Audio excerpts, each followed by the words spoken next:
Visitors and guests who are joining us online, we're going to go ahead and start our program. And this year we're honored to host this event in the Dr. Haley Gregory Fieldhouse that was dedicated in 2019 after a role model, coach, mentor, colleague, and friend to so many. This may be the first time back to the Academy for some of you in some years, and I wanted to point out a few changes since your last visit that the generosity of alums, parents, and friends have made possible. The first is the Autogram Hall of Athletic Excellence that was gifted to the Academy in 2016. This gift encompassed the renovation of the football coach's office and the design and modifications to Billard Hall, and where the Hall of Fame inductees' plaques will ultimately reside. The Emlyn Tunnell Strength and Conditioning Center opened earlier this year and will officially be dedicated next weekend at Parents Weekend. The Parents Association's lead gift of $1 million made that project possible and really is a must-see if you have not seen that event. Just head towards the racquetball courts and see the now 8,000 square foot, two-level space featuring state-of-the-art cardio and strength equipment all overlooking the Thames River, where 100% of our cadets can train to their highest physical potential. And lastly, our largest effort to date is the construction of the Maritime Center of Excellence, where Pine Hall once stood. If you look down to the lower campus, you've noticed a void where we intend to construct this center. So this building will provide new capabilities and add capacity to the campus while meeting a broad range of educational, recruitment, outreach, and waterfront operational needs, serving as the maritime front door of the Coast Guard Academy. Now, on to the business of the evening. Tonight, 17 individuals will be honored. 8 will be inducted into the Athletic Hall of Fame, and 9 will receive an Alumni Award. In 1993, Captain Carl Zettel established an endowment to provide a perpetual source of income for this wonderful annual event. The full story is in the Homecoming Guide, and I know I do not need to remind everyone here that evenings like this, that recognition like this, would not be possible without the generosity of people like Captain Zettel. Our first presentation this evening is the Alumni Achievement Award, established in 1995. It honors those junior alumni whose noteworthy accomplishments have brought great honor to the Academy and to themselves. This year's recipient is Lieutenant Commander Ginny Nadolny from the class of 2005.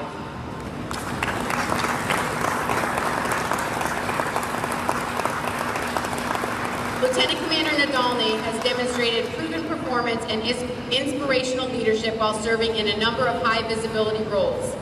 Ginny is a fine example of the type of leader of character that the Academy endeavors to attract and produce.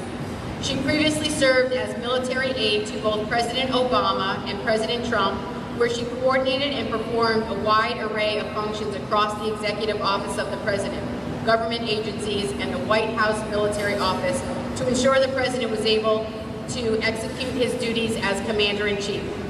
Ginny also served as Plank Owner Commanding Officer of the U.S. Coast Guard cutter Isaac Mayo, a 154-foot patrol boat homeported in Key West, Florida. As the ship's first CO, Ginny expertly led a pre-commissioning effort and executed counter-drug and migrant interdictions. She was also selected by the German Marshall Memorial Fund of the U.S. to represent the United States in Tokyo, Japan as a member of the 2019 Young Strategist Forum. Commander Nadolny currently serves as the Chief of Enforcement at Sector Key West and is not able to attend, but she shared these remarks. And I quote, "This is a tremendous honor and I wish I was able to be there tonight in person with you all. My feelings of gratitude for the Coast Guard, our missions, our people, and this institution continues to grow. I am grateful to have attended the Coast Guard Academy. Without a doubt, the experience on this campus prepared me to grow personally and professionally, far beyond what I could envision when I walked through the arches on reporting-in day. What I have come to understand is the experience of being a Coast Guard Academy alum reaches far beyond these gates and this campus. As alums, we are rooted in the core values of our service. We are trained in all the raw skills needed to be successful, and then we are sent out to serve, to lead, and to protect.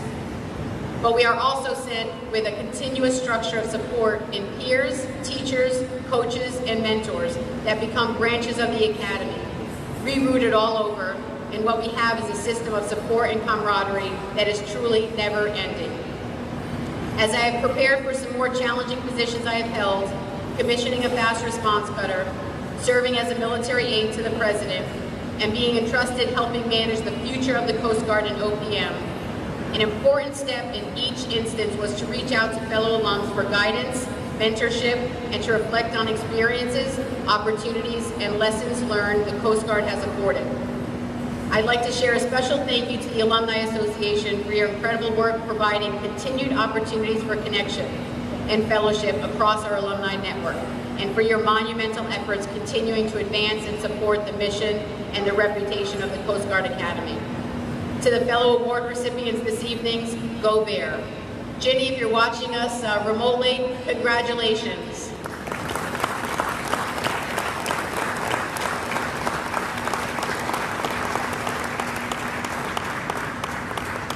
The Distinguished Volunteer Award honors and expresses the Association's gratitude to volunteers across the spectrum of volunteer service to the Academy or the Alumni Association.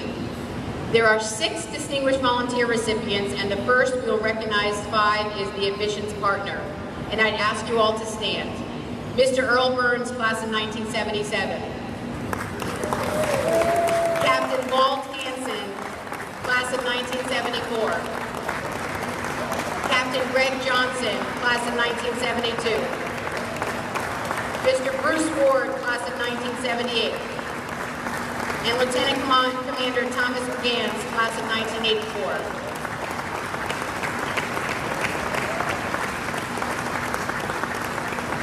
Thank you. These awardees represent the very best of admissions partners and volunteer leaders that serve and add tremendous capacity to the Academy recruiting mission. Collectively, they have volunteered over 2,000 hours across a dozen states, led dozens of partner outreach activities, conducted thousands of candidate interviews that have resulted in hundreds of Academy and AIM applicants and appointments. They serve as state coordinators, AIM volunteer logistic coordinators, national interview coordinators, and they participated and continue to support many college fairs and high school visits. Put quite simply, admissions partners are a large and critical part of the Academy's ability to meet its broad range of recruiting goals. To accept on behalf of these tremendous volunteers, I welcome Captain Greg Johnson to come forward and accept the Alumni Association's Distinguished Volunteer Award.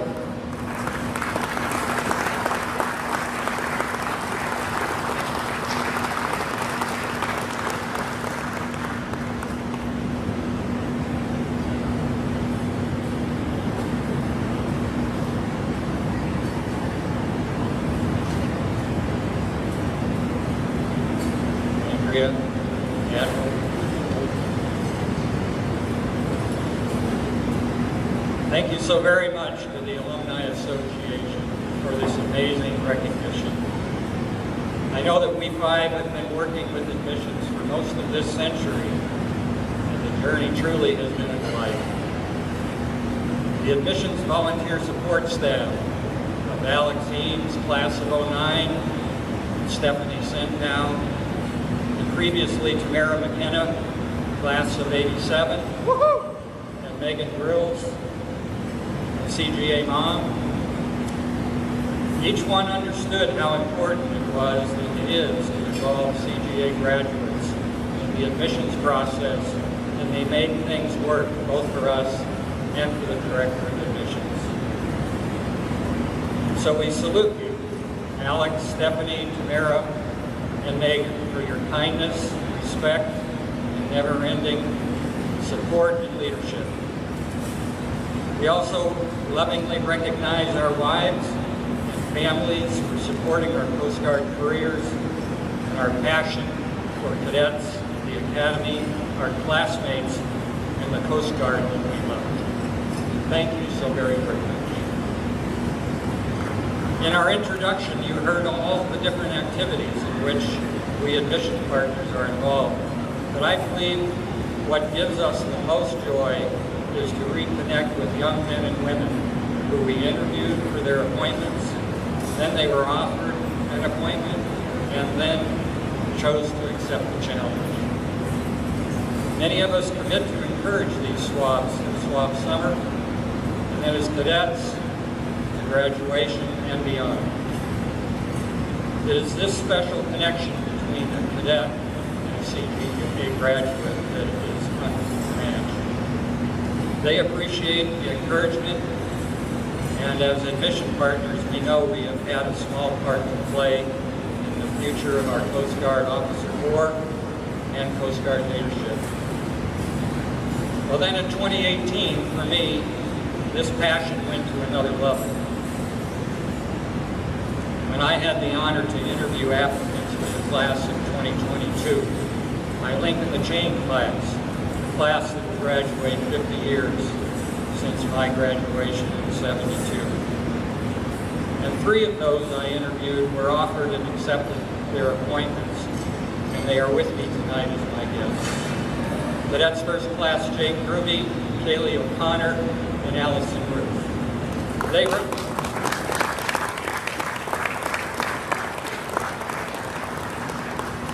They represent the reason for what we admission partners do. Thank you so much, Jake, Kaylee, and Allison, for allowing me to be part of your lives. And to you and your classmates, always remember 22 and 72 will be forever linked.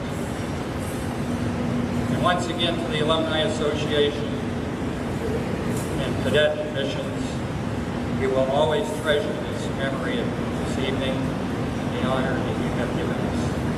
Thank you.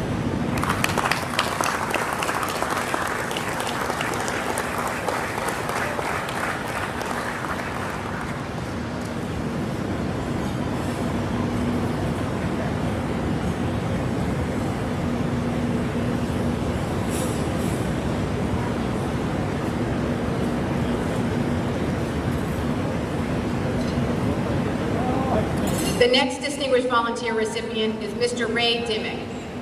Ray has been a constant at the Alumni Association staff for several years, and it all started when Ray expressed an interest in data cleansing.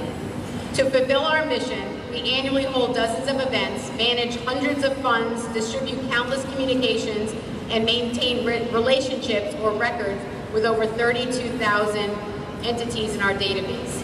While the heart of the Alumni Association focuses on relationships, it is impossible to develop those relationships without accurate and current data. Ray regularly devotes 10 to 20 hours per month, even remotely during COVID, to clean up queries to help keep the integrity of our database. He spent countless hours combing through nearly 90 years of yearbooks to improve our engagement with our alums.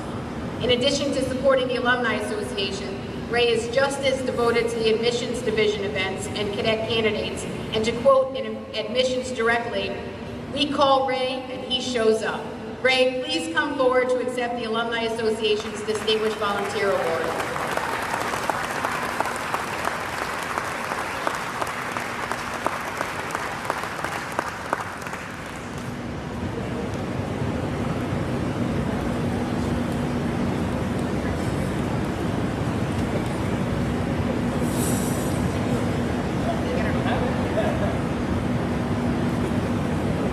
So I'm overwhelmed, very thankful for the award, and totally honored that to get this award, and to work with the admissions office and get to talk to prospective cadets and their parents is a real thrill for me. But also working in the alumni office, I said to the office when I first wanted to volunteer there that I'm one of those weird people that likes to do database cleansing. And so they said, oh, come on in. So that's how that started. Admiral Kelly, I know that you want to know when things are going wrong at the Academy, so I do have one possible conspiracy that may have been at play here. Tell. So you want to hear this, right? So the co-conspirators, I believe, back there at table 9. Table 9? And also up here in front. Because when they found out that I was going to be in front of a microphone, I think they called her and tell her, "Are you crazy?" In fact, I have proof in here in the letter that Andrea sent to me saying, "You can talk, but you're limited to 4 minutes." So, Dr. Marcial, thank you very much. And I also offer thanks to Captain Freedy for allowing me to work with their staff. So thank you all.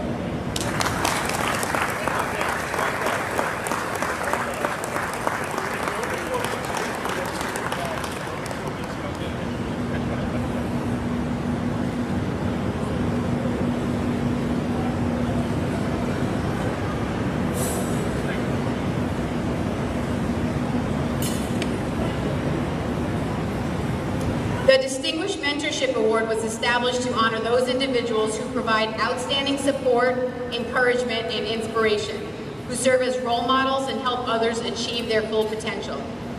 The recipient of this year's Distinguished Mentorship Award is Commander Camilla Bosanquet, class of 1997.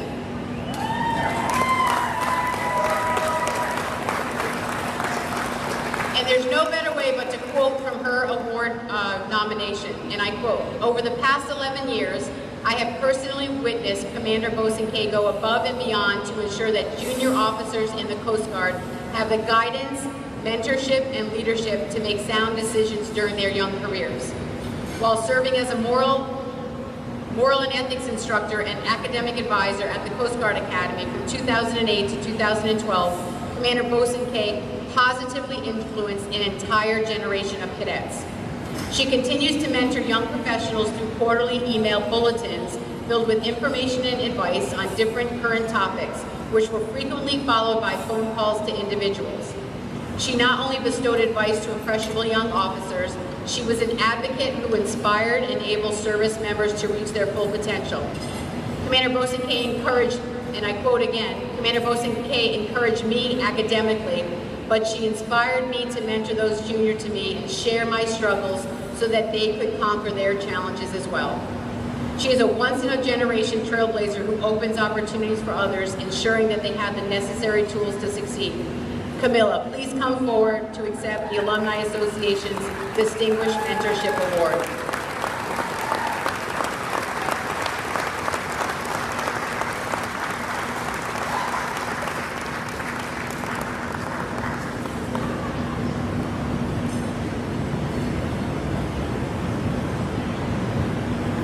Hi, distinguished alumni. It's nice to see you all here. We're here to celebrate many people, and I'm excited to get to those others. But since, as I understand it, an email went out, thank you, Heather, to many of those aforementioned young people, I definitely would like to extend my gratitude and thanks to Jeannie Shea, in particular, for coordinating the nomination, and also for Chauvin, Heather, Krista, Marguerite, Mary Kate, Amy, Jenna, Haley, Kate, Melissa, Laura, Amanda, Emily, Jennifer, Claire, Chrissy, Haley, and I've probably forgotten a few. And there are some young men on that list, but I know it was the young ladies who put together the nomination, so don't worry, I mentor, I'm an equal opportunity mentor. You know, I wrote a speech in the car, my husband can contest to that, and then I promptly threw it out because, as I've learned from author Vice Admiral Sandy Stoves over there, and if you haven't purchased her book, I encourage you to do so. I think she's got a couple copies with her, but it's Breaking Ice and Breaking Glass, Leading in Uncharted Waters, and it's excellent, full of sea stories, the kind I like. And she said, your first draft is always your sad and bad draft. So I took that advice and I threw out my first speech. But I think the one thing I would want to say is, in thinking about mentorship over this last year that I've had to reflect on it, since of course all festivities and activities last year were canceled, I got to thinking about maritime law enforcement training. I got to think about the academy where we went, not the Coast Guard Academy, sorry Admiral, didn't mean to confuse you, but the Maritime Law Enforcement Academy where some of us were introduced to an acronym that was meant to be helpful for those of us who would ultimately go out in the fleet as maritime law enforcement officers. And that was an acronym called LEAPS. And the LEAPS acronym stands for listen, empathize, ask questions, paraphrase, and summarize. You know, it was a great tool for young professionals. It was a great tool because it would help to, especially if people were engaging with somebody who was belligerent. Not that any of my advisees have ever been belligerent, but I'm about to make the connection, so bear with me. When we're dealing with the boating public or ship drivers and you get somebody who's belligerent, you know, it's a great tool for de-escalating the situation. So I, like many others, adopted it in my leadership toolkit. I thought, you know, why not, right? Right, why not? I've got 2 Leadership Development Center experts right here, and they approve, so I think I did okay by adopting it. And, you know, and that worked for a long time. But I got to thinking about why we learned it in the first place, and certainly it was a good intent why we learned it, again, de-escalating situations, giving us a sense of control over situations. But also I noted that LEAPS was about exercising control over the situation and ultimately getting the person to do what you would have them do. Whether it was trying to apply handcuffs, right? Or, you know, just get them to continue with the boarding so you can see their ship. So if we think about this in the context of mentoring, it's not an exact fit. We have to think about the intention when we're rolling through that acronym in our mind. Listen, empathize, ask questions, paraphrase, summarize. Are we thinking about the other person's needs and desires and dreams, what they want to do professionally, what they want to do with their family, where they want to be in 5 and 10 years?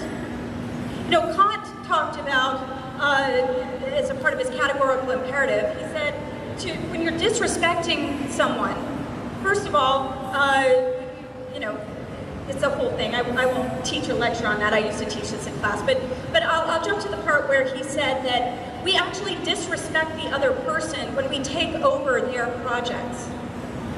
When we don't help them to get to where they want to go, where they need to go. And we take over their projects and we just tell them what we would have them do. So I've endeavored with all of you former students, with all my former JOs, with anybody I've loved and helped along the way, if I have helped them, I've endeavored to try my best to help them achieve their dreams and give them the best advice along the way. 3 mentors of mine that are here tonight: Vice Admiral Stowe, thank you for coming. Lieutenant Commander Heather Wilson, who's over here from Naval Justice School, having just earned her law degree from American University this May. I'm very proud of her. And my best friend and 4th class year roommate, Anna Hickey, Captain Anna Hickey, who's head of the management department right here. Who's pretty awesome. You can clap, that's okay. Without whose example, I would not be pursuing my own PhD today, so thank you, Anna. And then lastly, I know I went over my 3 minutes, Andrea, I'm sorry, but what I will say is that if you've gone so far as to invest so much in some young person, whether it's coaching or advising, mentoring, why not take the extra step and champion them? Why not pick up the phone and make calls for them? Why not invite them to a meeting where they can have their eyes open, where they can backbench and learn and grow? So I just would like to encourage all of you who are here tonight to think about what more you can do for the young people who are important to you. So thank you very much, and thank you, Alumni Association.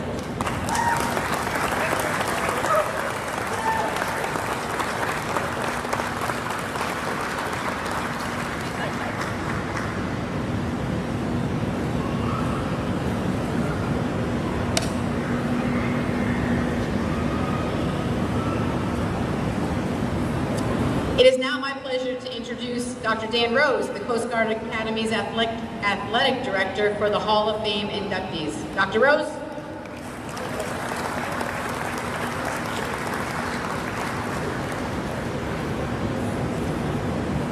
Thank you, Andrea. So, my guess is if you look back 10, 20 years ago to when you were cadets here, for those that were cadets, the last thing on your mind when you were here running the PFE was, hey, I'll have dinner here someday, right? And in fact, though, here we are, 10, 20 years later, That's exactly what we're doing, and it's a great thing for me because as a former track coach, I spent a long time on this floor. So did Dr. Jackie James there, who's going to go into the Hall of Fame with us. And so did Dr. Hallie Gregory, who this facility is named after. And boy, what an honor and a privilege it is to say that I walked in similar footsteps in my time here at Coast Guard Academy. So we're excited. This is awesome to see everybody here in the room.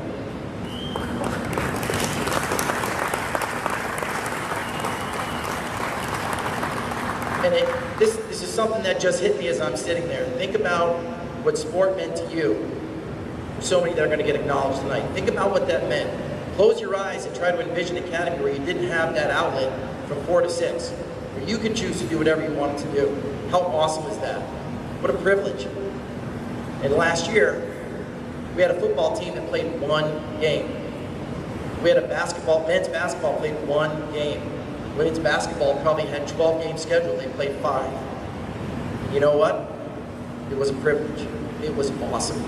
So now, here we are. We're figuring out ways that we can do everything that we normally do, and there's a couple extra steps. So I want to thank Andrea for her staff. You did what a good coach does.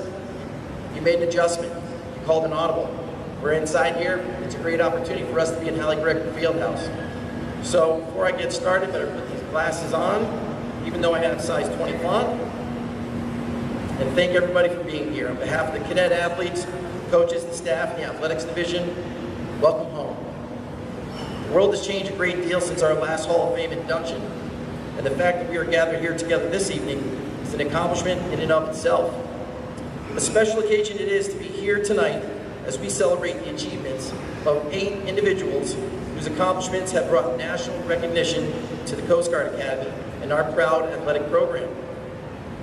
Before we begin, well first, one thing I almost forgot. Before we get too far into this, I would like to have anybody who's previously been inducted into the Hall of Fame in previous years take a moment to stand if you could and be recognized. I know we have at least 2. There's one. Great.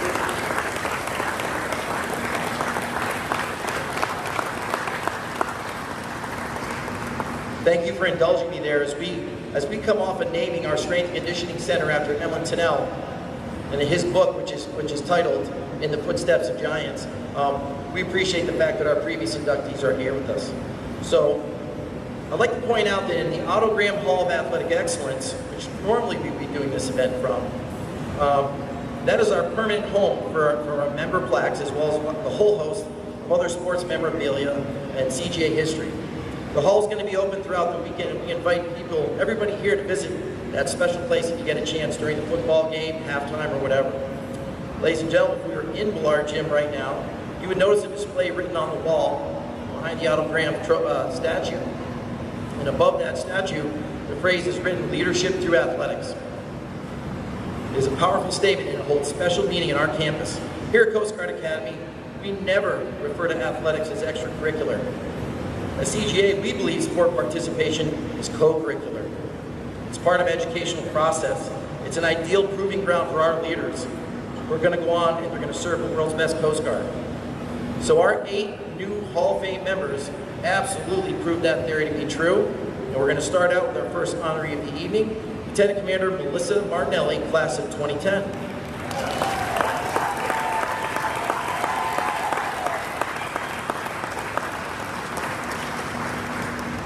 So Lieutenant Commander Martinelli was selected for the Hall in 2019, but due to her selection as an Olmsted Scholar, she was on assignment in Buenos Aires, Argentina, where she pursued her master's degree in foreign policy.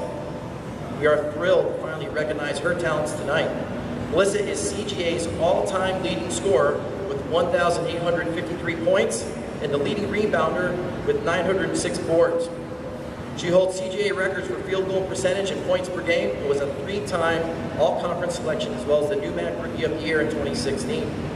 Melissa's relentless efforts helped the basketball team win a record 25 games and an ECAC championship in 2008. It is my pleasure to present you with the first Hall of Fame honoree of the evening, Lieutenant Commander Melissa Martinelli, CGA, class of 2010.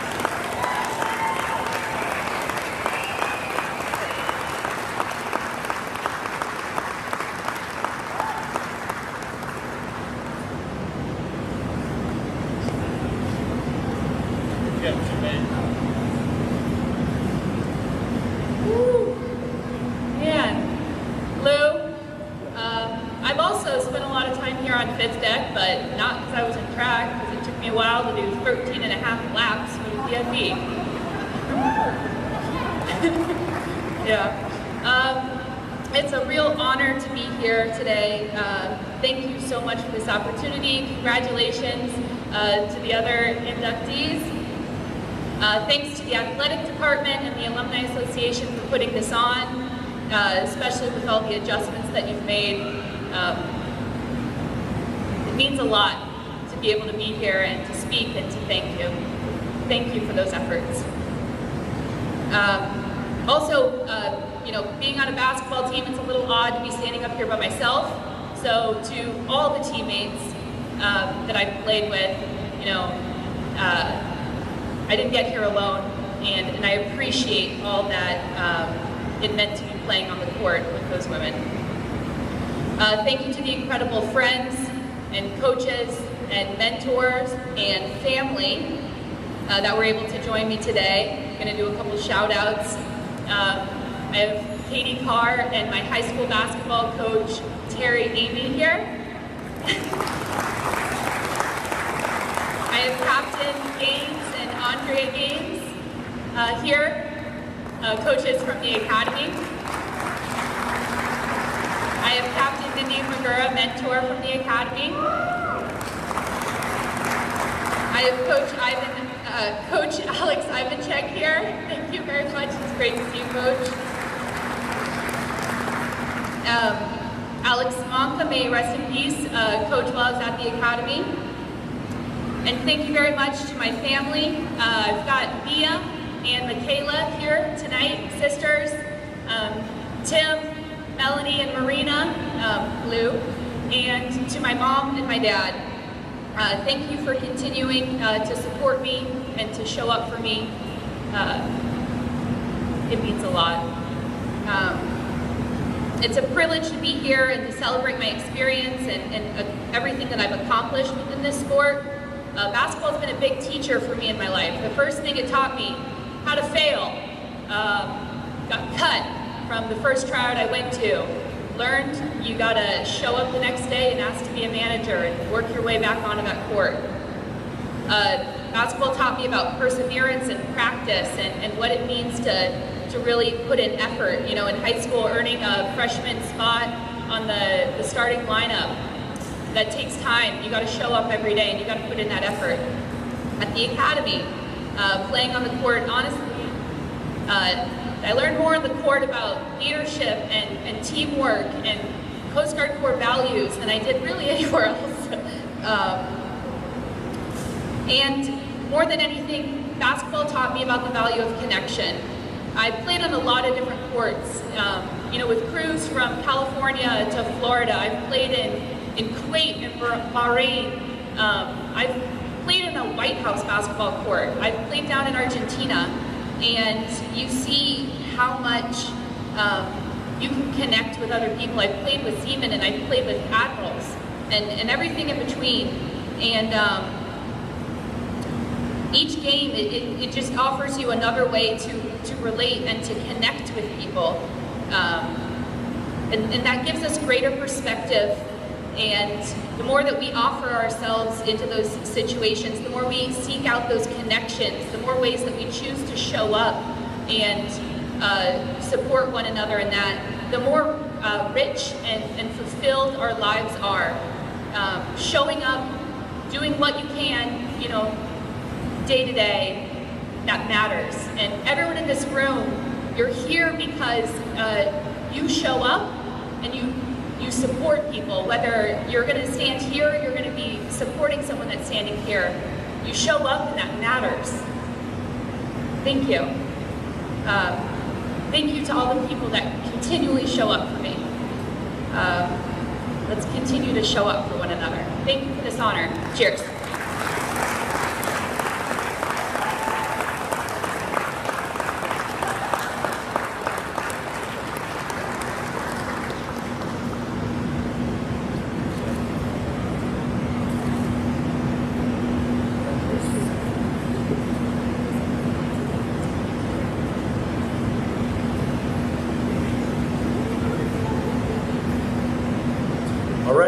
we're going to keep with the basketball theme. Our next honoree is a standout on the men's all-time list, Mr. Al Sowers, CGA class of 2008. Big clap.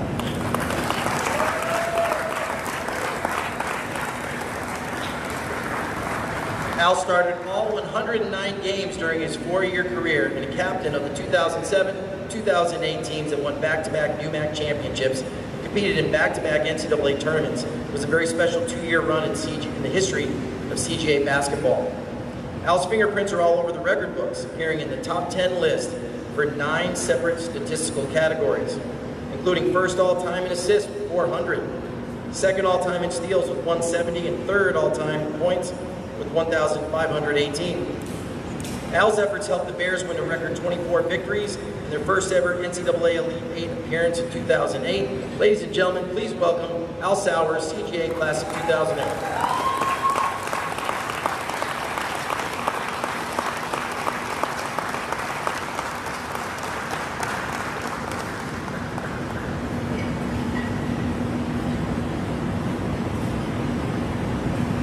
Where's the database cleansing guide? I was second in scoring when I graduated. I want the record to show. And Admiral told me I had 30 minutes, not the 4. So. What?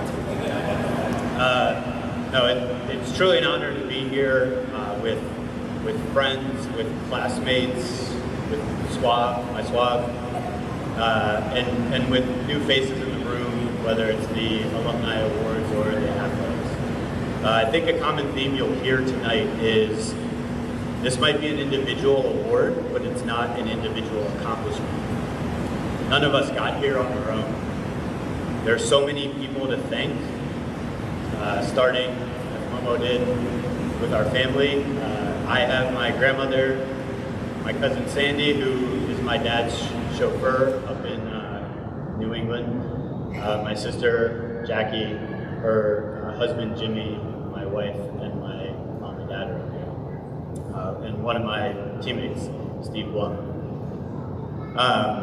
There are so many people to thank, starting well before I got to the academy, and I hope that in due time that I will be able to thank all of them in person.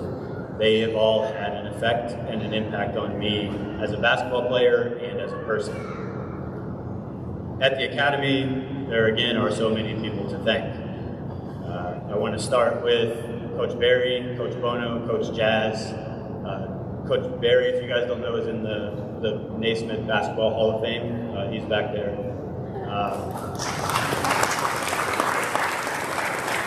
Coach Bono came and visited me in high school in a weight room that wasn't fit for anybody to lift weights. And in that weight room, he said, if you come to Coast Guard Academy, you'll start from the day you get here.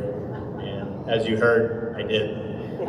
He still told me, I think to this day, I've never told any other player that when I went and visited them. The trainers, I know they're not here, but for duct taping me together somehow for 4 years and never missing a game. Jason, I know you're here. Sully, sorry that I wore your voice out and your vocal cords from yelling 3 so much. All the behind the scene folks, Bruce and the gang downstairs that made sure that everything happened. And Mark Simon, who a lot of you guys know travels all over New England and broadcasts games, whether it's video or just over the radio, so that our family and our friends who can't make it to games can actually hear them. So big thanks to Mark. And then a special thanks to my hype woman, my wife, who wore my jerseys to games. She filmed them, but I think that was only because she had work hours and then possibly got in trouble. Tonight I want to give a special thanks to one person who is mostly responsible for me standing here. Obviously that's my mother for giving me my athletic ability. But my love for basketball started at a young age. I was constantly in a gym. I was constantly in a gym with you. Your group of friends, college and professional basketball players, were in multiple leagues, played open gym, and I was always on the bench. I was always in the gym. That turned into full year-round basketball, and you were there leading the way. Regular seasons for you were mostly an off-season. In the summer, you drove us, the entire team, to games. You drove us to tournaments. I'm pretty sure no one paid for those tournaments. I think you did. Your devotion and impact didn't stop when I came to the academy. Somehow, you ended up making the trip from Urbana, Maryland to New London or somewhere else in the NUMAC so many times. When we made our run into the NCAA tournament, you bought shirts for the Corps of Cadets. Pretty sure that got me in a little bit of trouble with the comment on cadets, but they look cool. I think you wore one. Yeah. Then there was my senior year. It's 360 miles from my house or our old house in Urbana, Maryland to the academy, and even farther to some of the schools that we play up in New England. You were at 31 of 31 games. Home or away, sun or snow, you made it. Then, somehow, when I was exhausted, icing my knees on the couch or sleeping, you hit downtown New London with some of my friends and teammates to hit up the bars.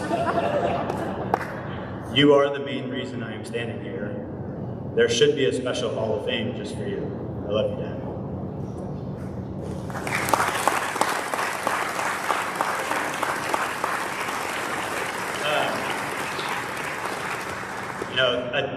You mentioned the special connection that you get here. Momo brought up some of it. Our runs that we made in 2007 and 2008 were special. We went from 8th place to winning the conference to the NCAA tournament, and then the following year, not from 8th place, but not from first. We won the tournament all the way to the Elite 8, beating a bunch of nationally ranked teams. The memories that I'll take and the ability to see coaches that you haven't seen in a couple years and share stories. We were just talking about the shot I missed in the NCAA tournament.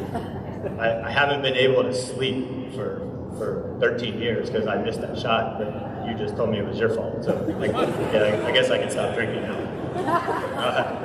But those are the bonds that you cherish. I think everyone here would tell you that this is a special and unique place. And I'm humbled for this honor, and I appreciate it.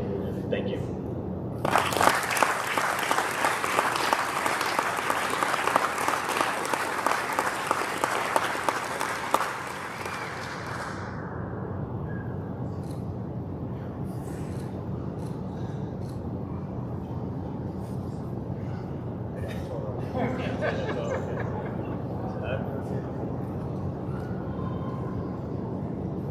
All right, folks, we're going to move to the baseball diamond. The next honoree is Lieutenant Commander Chuck Arena, CGA, class of 2007.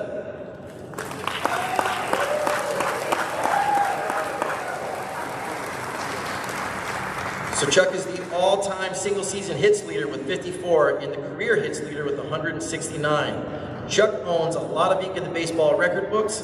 His .353 career batting average is 5th best all-time. He is 2nd in RBIs, 4th in home runs, 7th all-time in doubles. Chuck is clearly one of the best baseball players to have ever worn the jersey.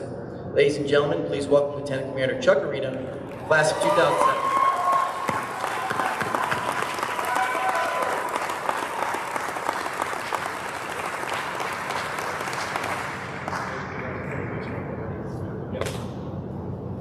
Hello, everyone. You also forgot my 33-game hit streak, so we'll get into that here. I know. Thank you, everyone. Thank you to the Academy, the Athletic Department, the Alumni Association, to the other awardees, friends, classmates. Thank you for being here for all of us. Really do appreciate it. I remember coming to the Academy actually to play football, surprisingly. And back after football season, we actually used to practice up here on Fit Deck Roll, and home plate was over there in the corner, and you kind of see all the nets all around. Well, growing up, my dad always told me whenever I swung and hit, I should always aim for something. So being a lefty batter, I always aim for the 2 air conditioning units over here trying to hit line drives.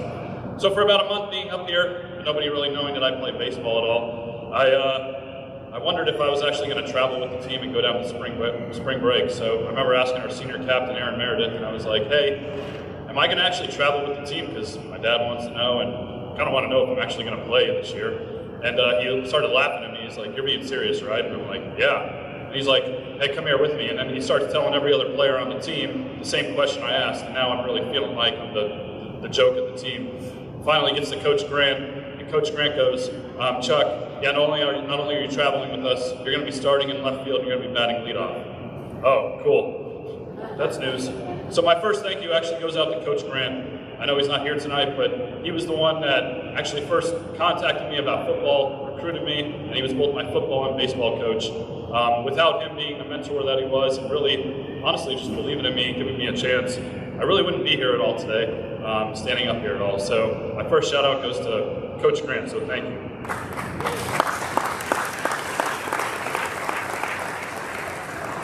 My next shout out goes to actually Coach Barry, just like Al had. Coach Barry was actually both the head basketball and baseball coach.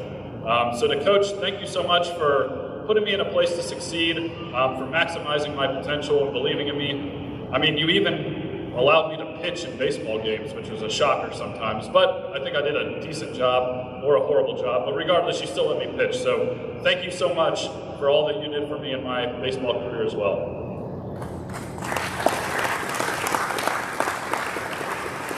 My next shout out actually goes to Jason Southern, aka Sully.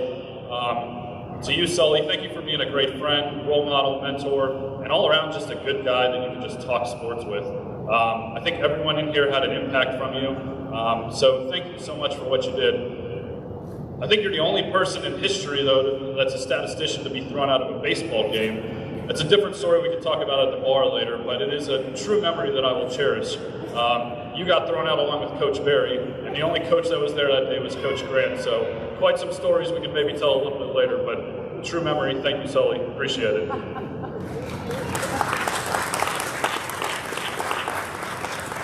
My next shout out actually goes to the cadets. Really, when you're an athlete here, the only people that really come to our games and support us are really other cadets or parents. So to all the other cadets that always went out and came to support our games, we didn't have many fans in the stands at all, but it was really, really nice to see that support. Even if it was like 10 people, it was still something nice to have to show support for. I remember Al Sowers being out there, I remember Pete Lang, I remember Nick Hartman, and a few others who were always out there. And one person in particular was Kevin Trujillo. I wouldn't be here right now, actually, as an athletic Hall of Fame nominee if it wasn't for Kevin. He's the one that nominated me. He's the one that always come to a lot of my games. So I really do appreciate everything that he did for me. So to you, Kevin, thank you so much for what you did. I do appreciate it.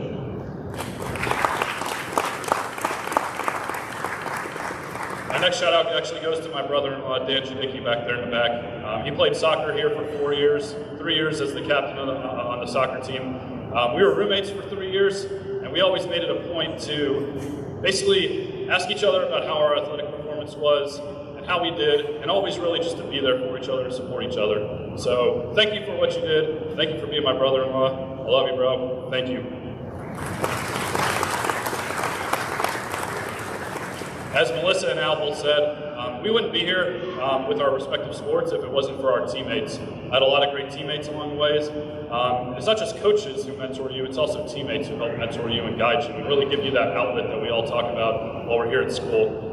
So quick shout out to some of my teammates. Teammates like Aaron Meredith, Nick Anderson, Dave Studd, Lee Jones, Corey Anderson, Mike Jarbo, Pete Maloney, Ben Krebs, Aaron Rentschler, Christian George, Brian Lisco, Kenny Franklin, Adam Reckley, Kevin Thomas, Kevin Keefe, Billy Becker, Thomas Cameron, and Brian Urovich. Thank you all for being teammates. Really do appreciate it. It made me who I am as a player, and it was really special to play with all y'all.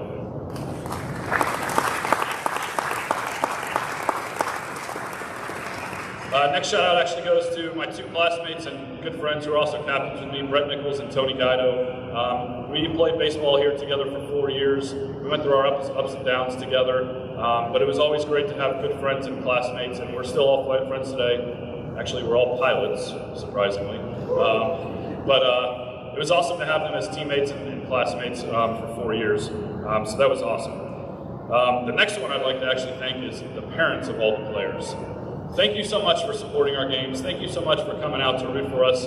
Thank you for treating me like I'm your second son, by whether it's just giving me snacks after a game, yes, just like Little League, but it was awesome to do, or even just coming down to support us for games, or just in general, just calling up my parents and giving them a play-by-play on my at-bats or just how the game was. It really meant a lot to both myself and my parents. So thank you so much to all the parents out there of all the players that came out to support.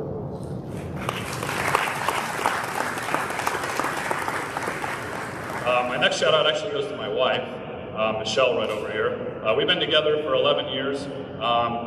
Unfortunately, you didn't get to see me play at all, and you always say that I don't ever gloat at all, so I'll take about 10 seconds to gloat. Babe, I was really, really good. It's a shame you didn't get to see me play at all, because I was good. Next, I'd like to give a shout out to family. First off, to my sisters, thank you for coming to all my games. Thank you for supporting me through everything. I know it's not the most exciting thing to go out and see a baseball game at all, but I think they were pretty good sometimes to watch. It got you out of the house, but thank you so much to my sisters, Melanie and Amanda, for being out there. To all my other family members, thank you for all your support. As everyone has alluded to, you can't get to where you're at without the support of family. So thank you again for all your support throughout the years. Yes, Jesse, as my cousin, yes, thank you for your support too.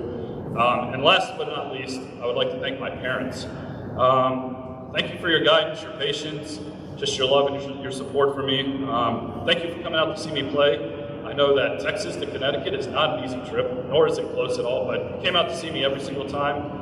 Including whenever I broke the all-time hit record, my dad was there, and it's a memory I'll never forget. Whenever Coach Grant actually stopped the game to go out and go give my dad the game ball, which was really, really cool. So,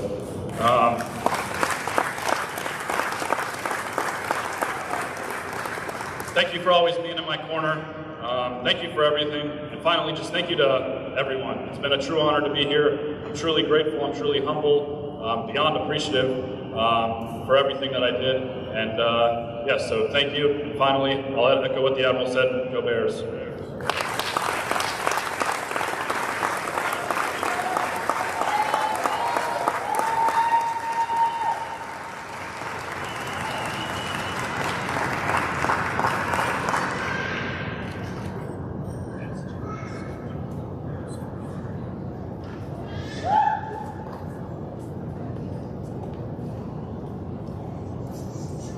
Okay, we're going to now move from the baseball diamond to the gridiron, and our next honoree is Al Thompson, CGA class of 1998.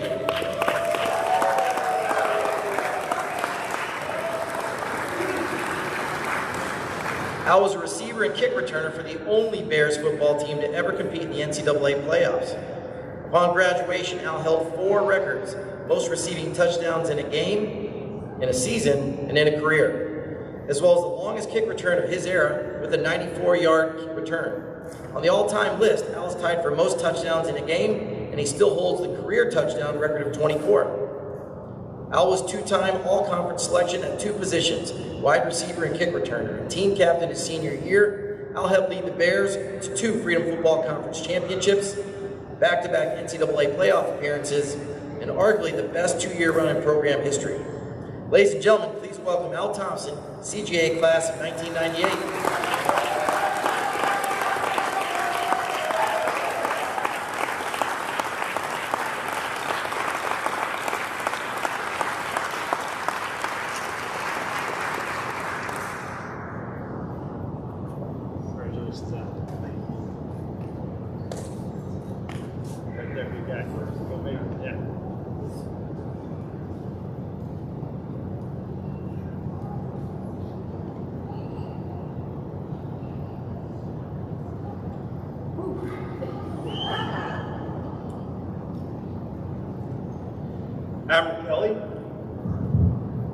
Fellow awardees, distinguished guests, it is truly an honor to stand before you this evening. I'm particularly proud as a member of the class of 1998, in my opinion, one of the greatest athletic classes in Academy history. And I think, as I came up here and I was traveling here from the DC area, I had a whole bunch of thoughts running through my mind, knowing I was going to have to give this speech. But one thing I think particularly for this evening stands out to me, and that's the fact that this is taking place in the Halle Gregory Fieldhouse. I met Halle Gregory when I was 9 years old. And even then I saw the impact that he had on the Corps of Cadets. But I also saw the impact he had on one cadet in particular. And that's my dad, Captain Al Thompson, class of 1974.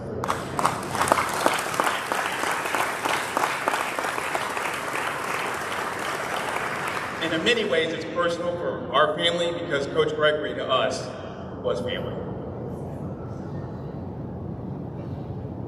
With my time here tonight, I want to do two things. I want to thank those who made this achievement possible, and I want to reminisce briefly about my time as a Coast Guard Academy football player, which to this day is still one of the greatest experiences of my life. I'm going to start by thanking Greg Ferry, my teammate, my classmate, and one of my lifelong friends. My third class year was the hardest year I ever had here. I almost quit. And if it wasn't for Greg's support and jokes and wicked sense of humor, I probably would have left. So thank you, Greg.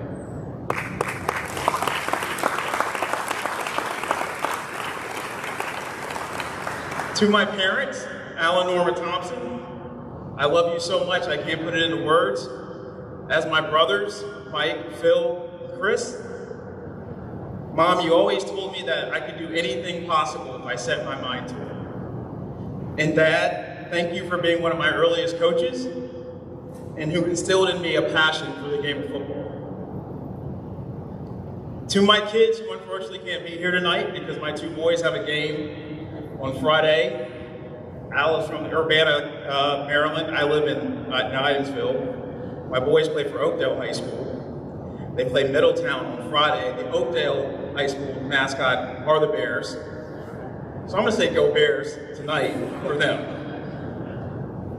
But to my three kids, Tyson, Hunter, and Skylar. Tyson, no matter what lacrosse program you show up at next year, he's a senior.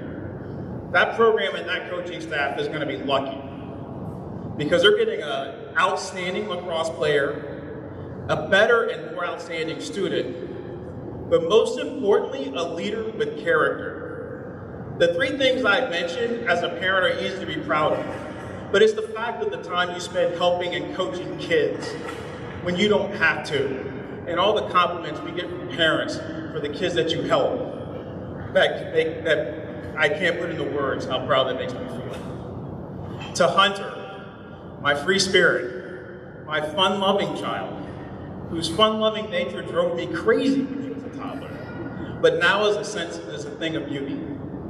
And what's truly touching about him is Hunter plays football. He plays receiver, and believe you me, I am not close to him. But what's really special is the moments when he puts on the number 3, which is the one I wore here. And then my daughter, Skylar, my baby, brilliant young woman, star of the stage, but more importantly, whose commitment to social justice is truly inspiring. This is an amazing honor for me, and I know they're watching, but I want them to know the greatest honor of my life is being your dad.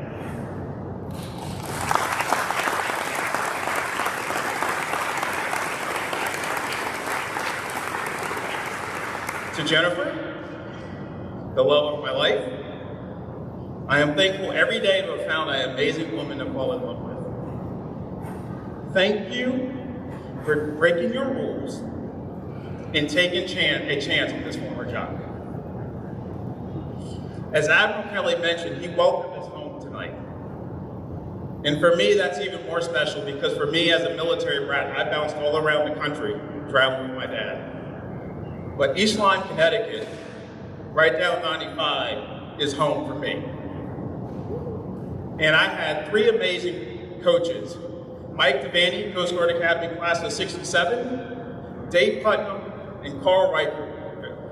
Devaney was my football coach, Putnam was my basketball coach, Carl Riker was my chemistry teacher, and my track coach. And they taught me 3 things that I carried with me to New London that made my graduation from here possible. 1, care about people.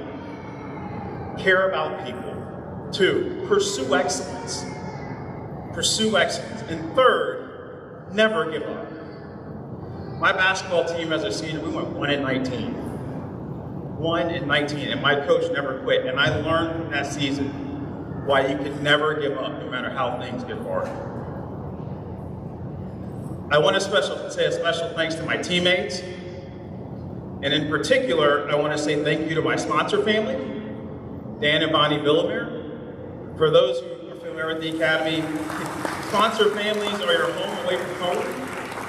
And the fees were special because they were willing to take on the football team. So imagine what we did to their grocery budget. The beauty of football is the ultimate team game. In our team, it brought together a very diverse set of people from everywhere. Rome, Georgia, Sarasota, Florida, Latrobe, Pennsylvania, Chicago, Illinois, Society Hill, South Carolina, and yes, Stratford, Cheshire, and East Lyme, Connecticut, all working together for a common goal. And I was blessed to play on the 2 NCAA playoff teams in Academy history. 2 very different teams. You know, the junior team was one that was led by an explosive offense. And I think about the receivers I got to join and play with, Tommy Wallen and Joe Comar, and of course, fellow Hall of Famer, and in my opinion, the best to ever do it, Christian Lee. But the 97 team to me is even more special.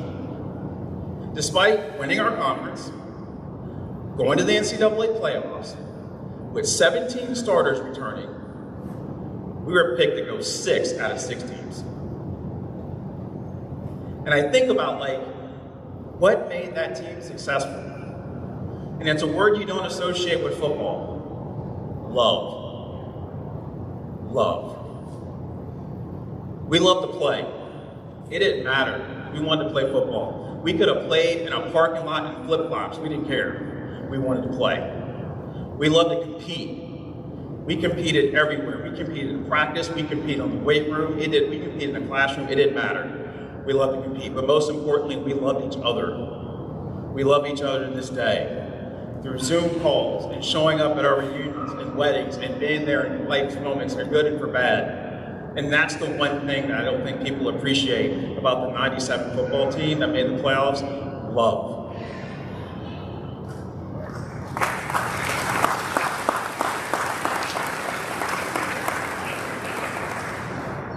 So that 97 team was led by a stout defense and a very opportunistic offense. Our defense was led by Rhea, Sanchez, Jepson, and Beatty, Hammond, Vance, Hernandez, Gornoval, and Madalena. And the offense was led by Berry and Zardowski and Bates, Khalil and Barbia. To quote ESPN's David Pollack, our team had dudes. But 3 teammates in particular played a huge role in my success on the field. Ben Fleming, the Hawk, Brian May, the Natural. Ben and Brian were the best cornerback and safeties I ever competed against. I knew every day in practice if I could beat them, the game was never going to be a problem. And anyone who knows, who watches football, knows that wide receivers can be a little devious. We can be divas. I was guilty. But the truth of the matter is, you're only as good as your quarterback. And I was lucky to play with Dan Ford, who in my mind will always be the GOAT to me. And we wouldn't have made the playoffs without him. So in closing, I will say as I get older, I love this place. I appreciate it a lot more every day because it shapes the values that I try to live in my life. Honor, respect, and devotion to duty. Thank you and God bless.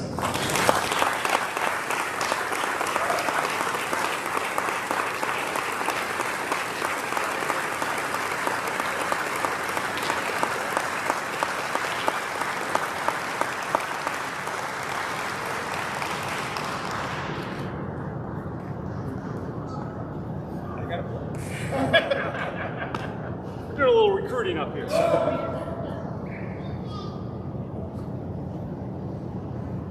Okay, next up, we're going to head to the track to honor one of the greatest women sprinters in program history, Dr. Jackie James, CGA class of 2000.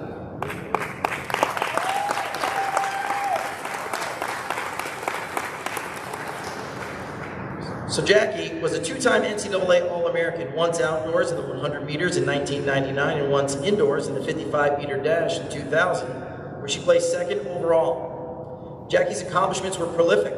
She remains our school record holder in the 100 dash and is still in the top 10 in 4 other events: the 55, the 2, 4x1, and 4x200. I was fortunate to have been the head track coach during Jackie's time, and I will never forget how impressive it was to watch her compete head-to-head with the greatest sprinters in the country. Ladies and gentlemen, please welcome Dr. Jackie James, CGA class of 2000.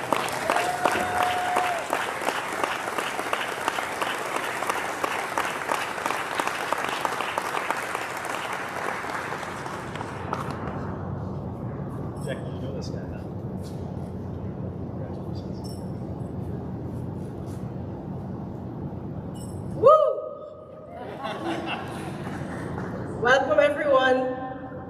Alumni, thank you so much to the Athletic Association. Thank you so much for the Alumni Association. It is such a pleasure to be here. I've been living in a space of gratitude lately. I've just completed 90 days of gratitude with a bunch of wonderful women. And it is from this place of gratitude that I wish to say thank you today.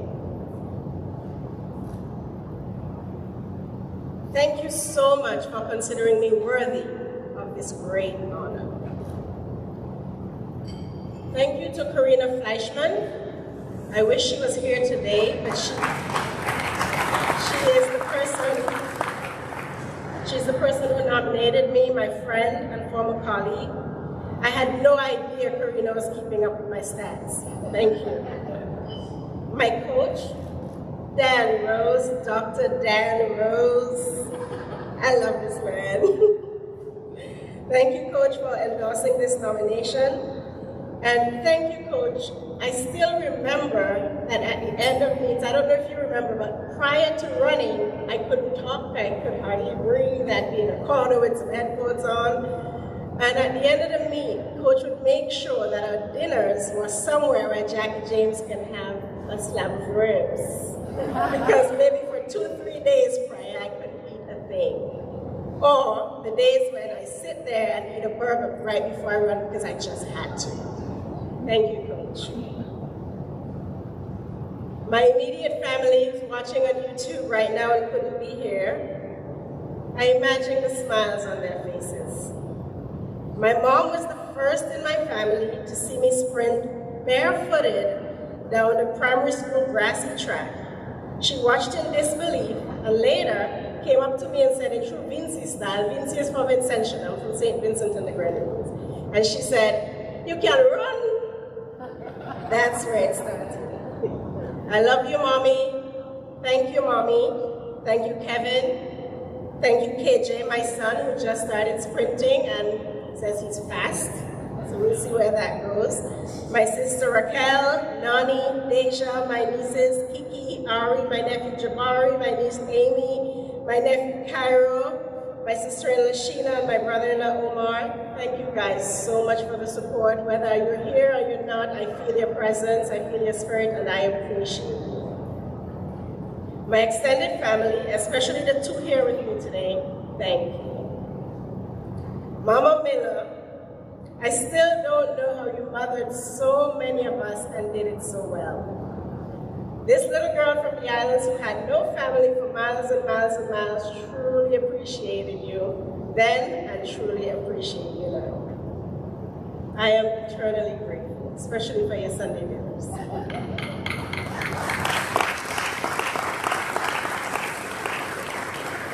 My dear friend, Dr. Corinne Bideau, who's here with me today. I met her after I swore I had met all the friends I had to meet, my high school friends, the friends I knew from 9 years old, my Coast Guard friends, you can't top that, I was done. And then I met this woman, and I cannot imagine a life without her. Love you, Coco. Thank you, Corinne, for traveling all the way from Miami to see this today. My classmates will be scattered throughout the CGA campus this weekend. I thank you, my running mates, my teammates. I couldn't have done this without you. My favorite race was the 4x100. We were hyped, and Coach was not always happy, but we were. I love, love, love those girls. Fellow inductees, congratulations. I did not attend the Academy for Sports. I seized an opportunity to be here. After being picked from among thousands of international students, I got here, and this turned out to be one of the best decisions I've ever made in my life. Like I said in my letter to the committee, track and field became the place I could go to heal. It truly was. I don't think a human can ask for a happier place than the place you go to heal. I am no Jackie James without track. I am track. I am the nerves before a win. I am still a nervous wreck watching the Olympics. I am the product of Coach Rose and Coach Jan. And I'm grateful. I am so, so grateful to be awarded for my participation and contribution to this sport that has given me so much. Thank you.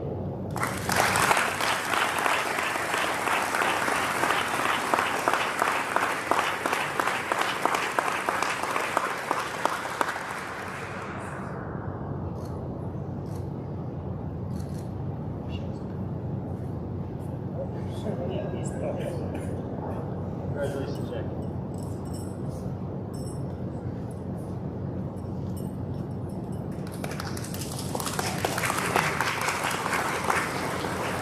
So that was no exaggeration about the post-game meal, by the way. Just want to point out. So we're now going to move to the pool to honor a trio of swimming and diving athletes who have brought a great deal of success and national recognition to CGA sports. The first swimmer to be honored will be Mr. Lane Johnson, CGA class of 1990.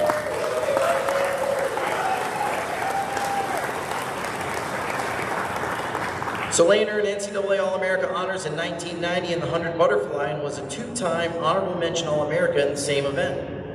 Over the course of his 4-year career, he was an 8-time All-New England swimmer at a time when the New England Swimming Championship was the largest conference meet in the country and included competitors from multiple NCAA divisions. Ladies and gentlemen, please welcome Lane Johnson, CGA class of 1990.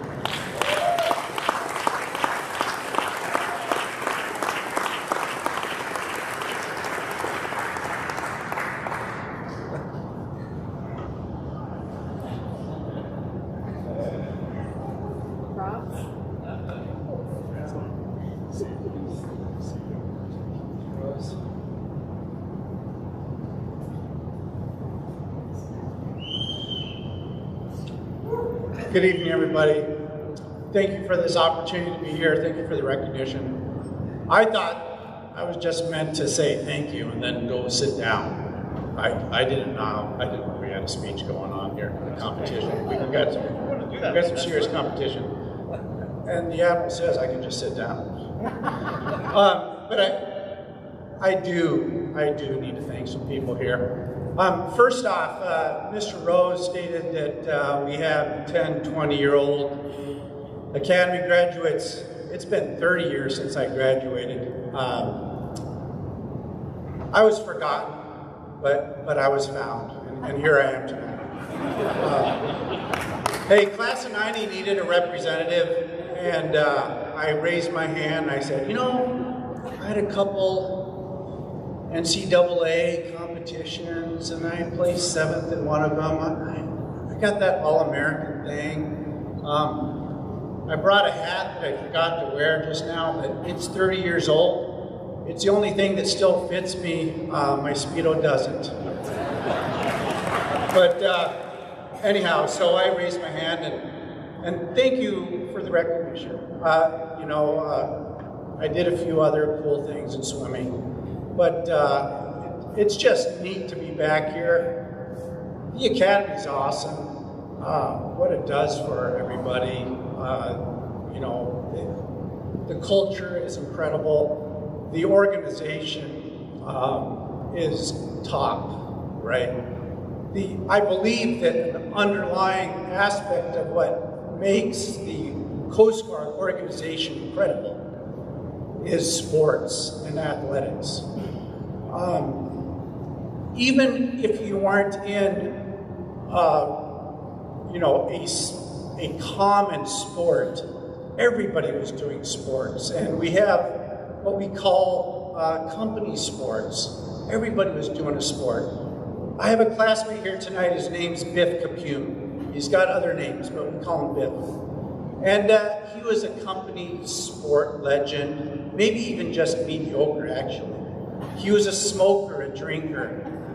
Now, you know, the Academy over time and the Coast Guard over time reared him into something incredible. He's a 10-time Ironman participant. The Ironman is not a national competition. That is Ironman Kona I'm talking about. This is an international competition. It's such a hard event that it's not even in the Olympics. They pare it down to like half of that, right? The Ironman is 2.4 miles swim. It's 114-mile bike ride, and it's a marathon, and all of that together. That's what Biff Capune has done 10 times in Kona. The Academy grew him to be that. I don't know why I'm so verklempt, but I think I have to go to the bathroom. Anyhow, where am I at, Admiral? 3 minutes? Okay. Hey, I want to get down to the bottom line. You know, the athletic department, the Academy did great things to nurture me. Coach Dennis was the beginning. The late Coach Dennis said, "Hey, Lane, you're kind of good. I think we can get you to the Naval Academy Prep School." So that's what I said. Well, geez, 5 years. Okay. You know, the prep schools. Anyhow, it was a great experience. I said, yeah, I'll do it. And I did it. And so I did the 5-year program. And Coach Dennis is the person that got me here. His wife, Meg, is here today, and I'd like to recognize her.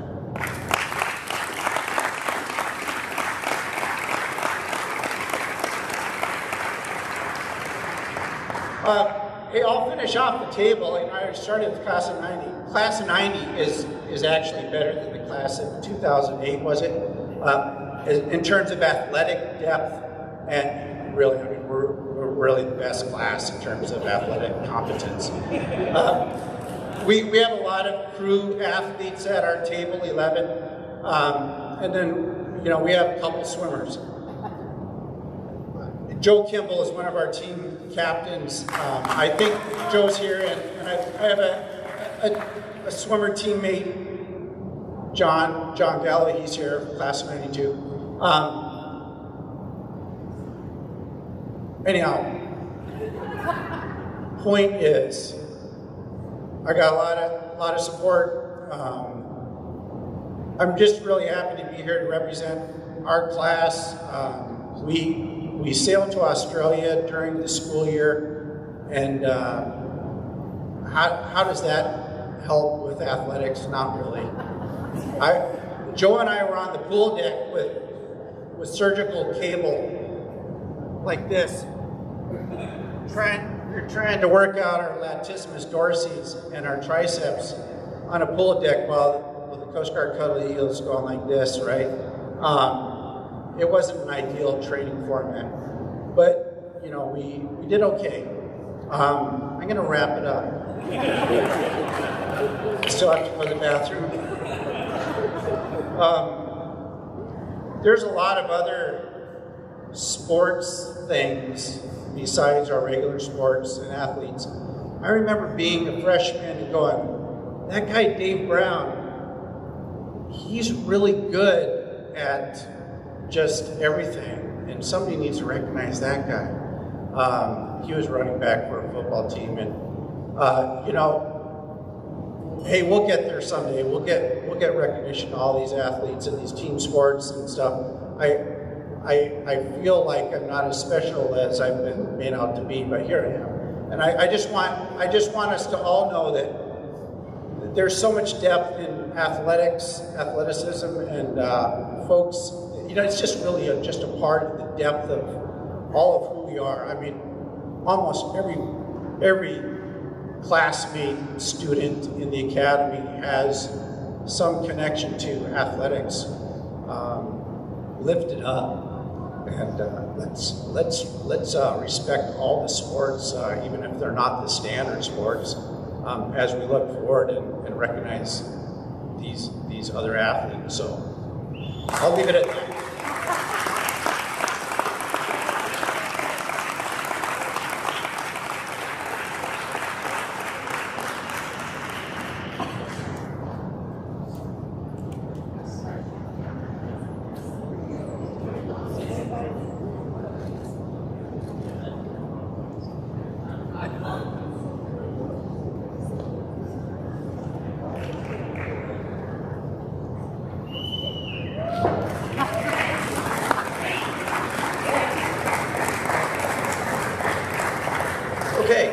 Our next honoree is a diver that never lost a dual meet in his 4-year career. Kyle Gann, CJ class of 2000.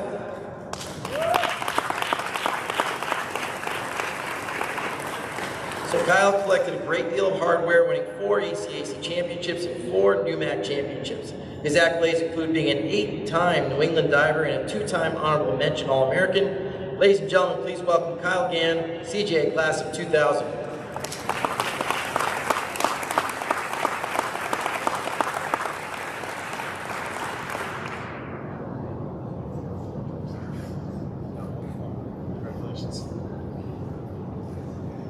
Good evening. Well, this room feels exactly to me like it did 20 years ago, so I know you want to get out of here as bad as I do.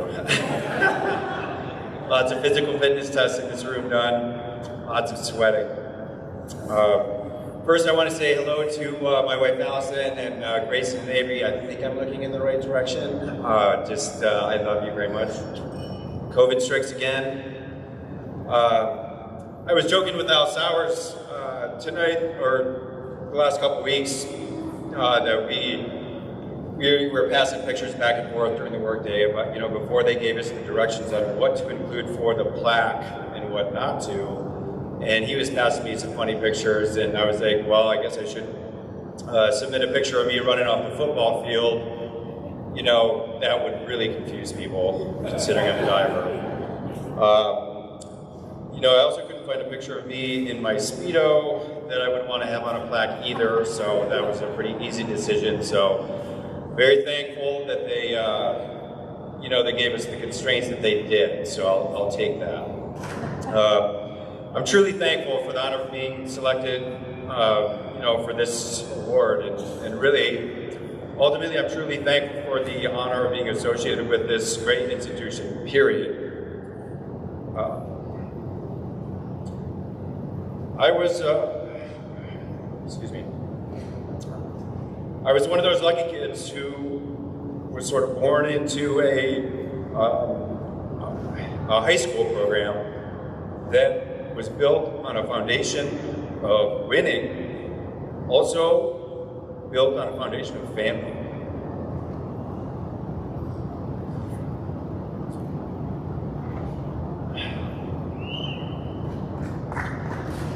So as your junior, senior year, you're on the pool deck and you got guys calling you from college. They're saying, hey, love what you have. Because it's not like what you have now out here.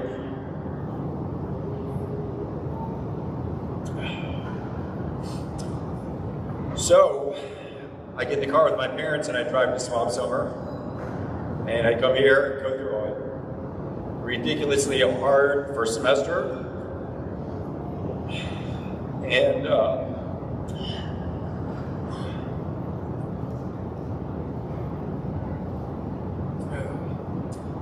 really as soon as you step foot out onto that pool, I was home.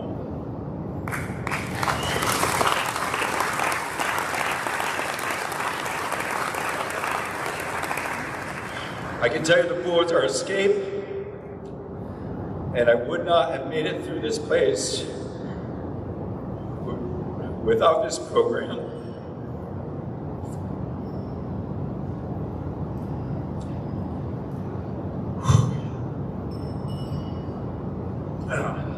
Sorry. So we really recently lost Coach Dennis and Coach Brooks, and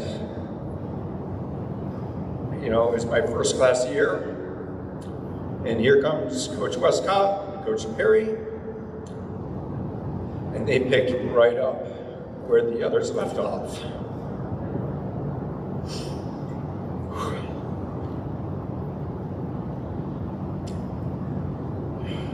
All right, moving on. While I left the uniform behind in 2006,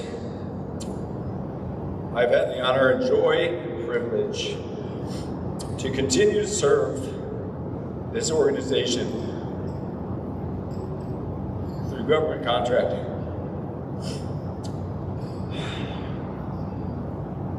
My Coast Guard customers know that I will bend over backwards to ensure that their missions are accomplished effectively and efficiently.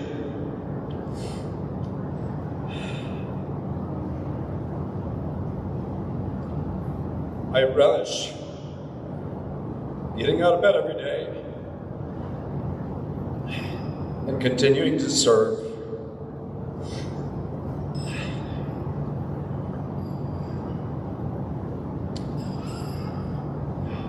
So now I find myself coaching my own kids and their teams, mostly because I can't stand watching other coaches not doing it the right way.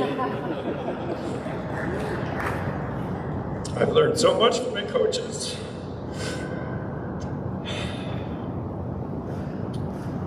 And because of this place, I will always be able to communicate the meaning of honor, respect, and devotion to duty to my teammates, their teammates, my coworkers, and now my own kids. Thank you.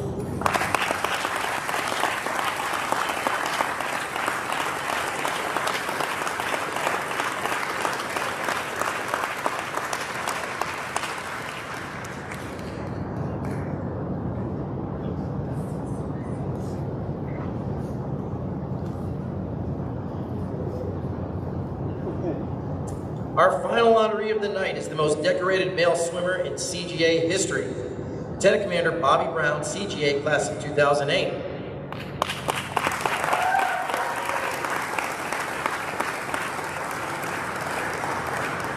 So Bobby qualified for the NCAA championships 4 years straight and was a 7-time NCAA All-American. In the NUMAC, Bobby was a conference champion 14 times for 8 individual races and 6 relays. Bobby was also the NUMAC Swimmer of the Year in 2005 and 2008. And Brown held multiple NUMAC championship records and held every CGA freestyle record from the 100 all the way up to the 1650 by the time he graduated. Brown was part of 3 NUMAC championship teams in 06, 07, and 08, and was also named COSIDA Academic All-American in 2008. Ladies and gentlemen, please welcome Lieutenant Commander Bobby Brown, CGA, class of 2008.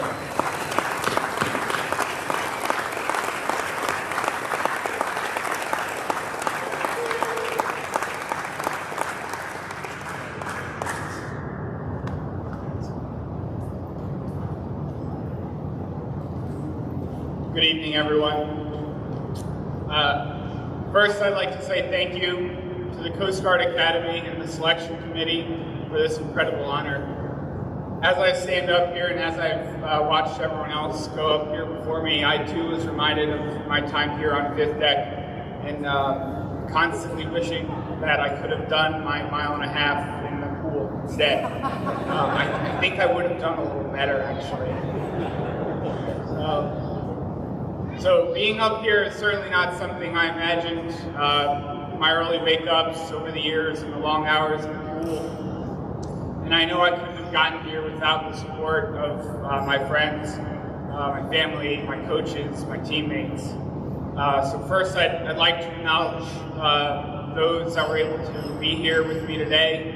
My coaches, John and Mary, my teammate, Jack, and those watching from home.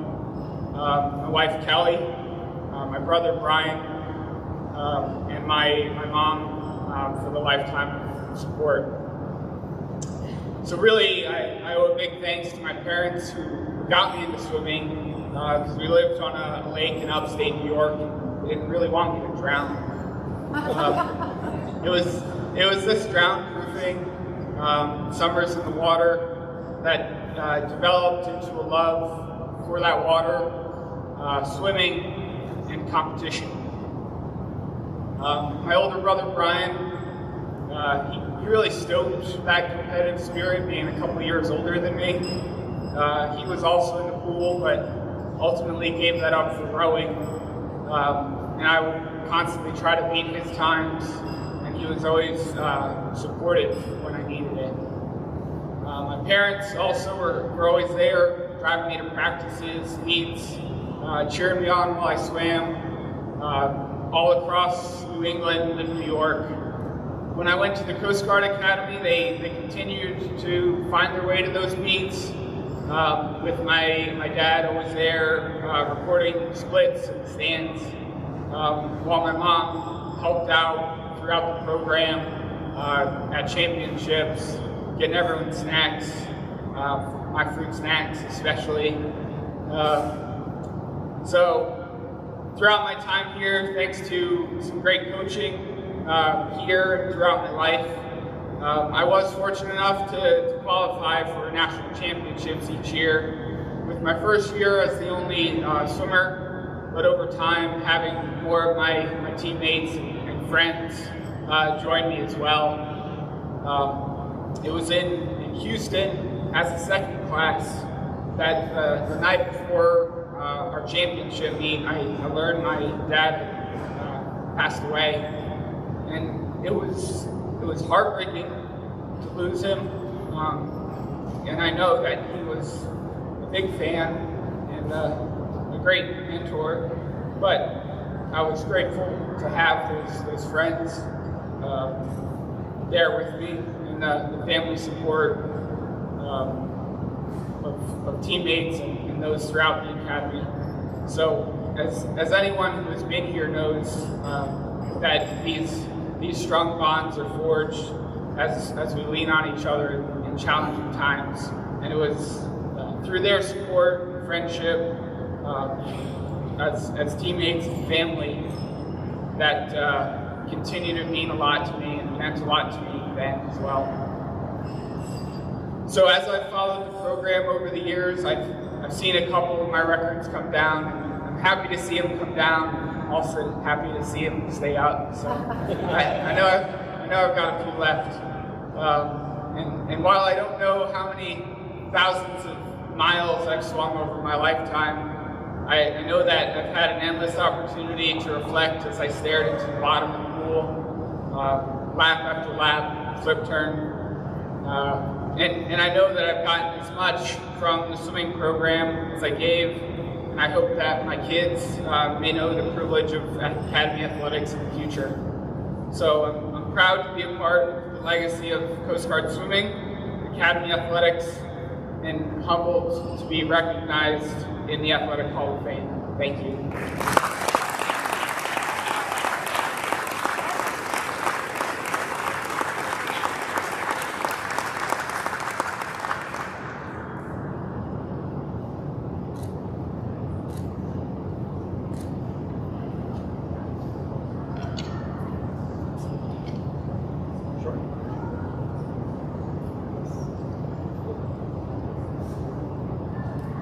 All right, so it's time to congratulate all the members of this year's Hall of Fame class. I'm sure everyone's going to agree that these 8 individuals exemplify the essence of leadership through athletics and are most deserving of their place in the Athletic Hall of Fame.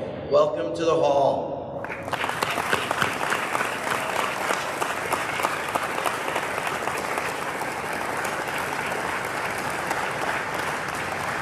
So before I turn this back over to Andrew Marcial for the conclusion of the night's program, just want to let a couple people know that we will be available. If people want to go down to the Edmonton L Strength Conditioning Center to check that out, you can do that. We can take you down there. If people want to see the permanent home of these plaques that we've been handing out tonight over at Millard Gym, we can do that as well. And again, welcome home to everybody.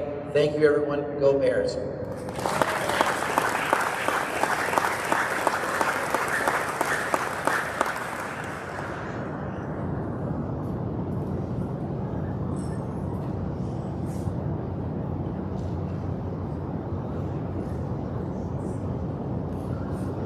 So we have two final awards to present this evening. Unless, and I'll take a show of hands, does anyone want Lane Johnson to come back up for some more comic relief? Maybe after the show, Lane. So our next award is the Distinguished Philanthropist. As many of you know, your Alumni Association continues to move forward its efforts to provide the Academy with funds to achieve a margin of excellence, and we rely on the leadership and example of key individuals. 20 years ago, the association created the Distinguished Philanthropist Award to recognize these outstanding individuals. The award honors those whose generosity has provided a truly significant benefit to the Academy and the Corps of Cadets. To present this award is the Alumni Association Vice President for Development, Bob McKenna.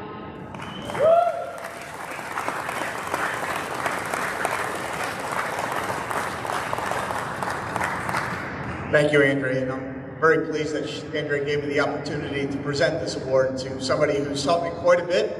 When you're asking for money, ask for advice. When you want advice, ask for money. So Randy, I will never forget that. So it is my honor to announce Mr. Randy Hogan from the class of '77 as our Distinguished Philanthropist. So Randy, if you want to come on up and join me while I quickly read just a very short version of a bio. Round of applause, please. We condensed quite a bit of material into a rather short amount. Mr. Hogan embodies the spirit and tradition of this award as demonstrated by his selfless giving of his time, talent, and treasure. Originally a member of the class of 1977, Mr. Hogan departed the Academy during his second class summer to pursue other goals and enrolled in a little school called the Massachusetts Institute of Technology. Shout out to MIT. Demonstrating determination and hard work he applied at the Academy, he graduated on time in 1977 with a civil engineering degree and then went on to attend the University of Texas, Austin and earn his master's in business administration. Broken horns. Mr. Hogan went on to achieve an amazing career as noted in the enclosed resume. While serving as president and chairman of Pantera Corporation, he reconnected with the Coast Guard Academy in appreciation of the leadership lessons he learned as a cadet. With a passion for sailing and leadership, Mr. Hogan has directed his ever-increasing generosity to both our waterfront and leadership programs. Seeing the strong connection between both of these programs, he was a top donor in supporting the L44 campaign, playing a key role in expanding this leadership and sail training program to the entire second class. He now serves as a member of the Academy's Sailing Council, where he plays a key role, and this is a nautical pun, charting the course for the future of our waterfront training and collegiate sailing program. Yep. Mr. Hogan has also played a key role in supporting the campaign to fund Lieutenant J.G. Nikki Barnes, Coast Guard Academy 2016, in her pursuit for selection to the U.S. Olympic sailing team. And I can tell you from my personal observation, he is solely responsible for ensuring Nikki made it to the Olympics. His tutelage, mentorship during some pretty dark times, difficult times for Nikki, were responsible for her making it to Japan. So, no, you did it.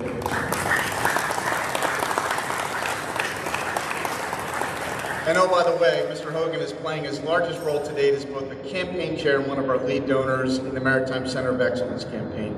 Once again, Mr. Hogan is inspiring the entire effort to achieve something never attempted by the Alumni Association, a $21 million plus capital campaign. The vision in which he helped inspire will result in a facility that will meet the broad range of educational, recruitment, outreach, and waterfront operational needs, serving as a centerpiece for the Coast Guard Academy Waterfront and serving as our maritime front door. Ladies and gentlemen, Mr. Randy Hogan.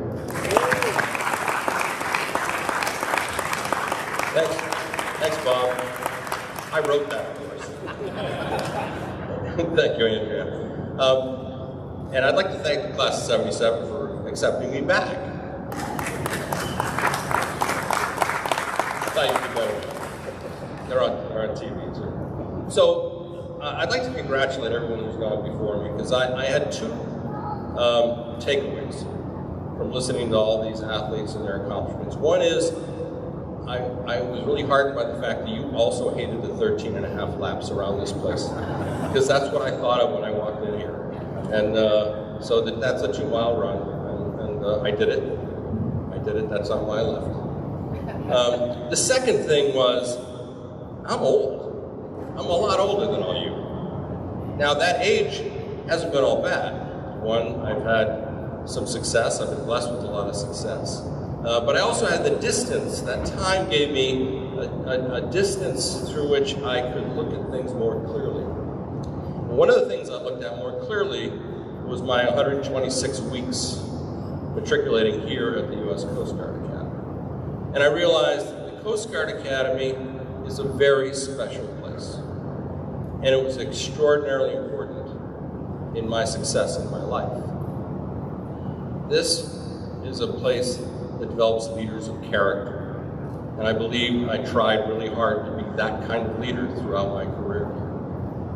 And so when I decided that with my success, where could I give back, I came back here.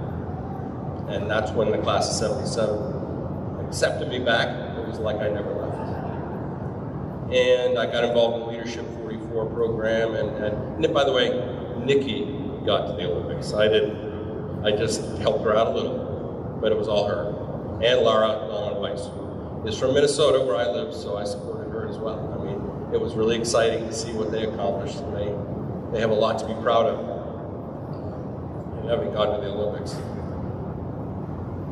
And that's what you can do when you have success, is find a way to give back to that which is important. And I'll just finish by talking about this last effort that the Academy is giving me the opportunity to be involved in. And I'm grateful for that opportunity, and that is leading the campaign for the Maritime Center of Excellence.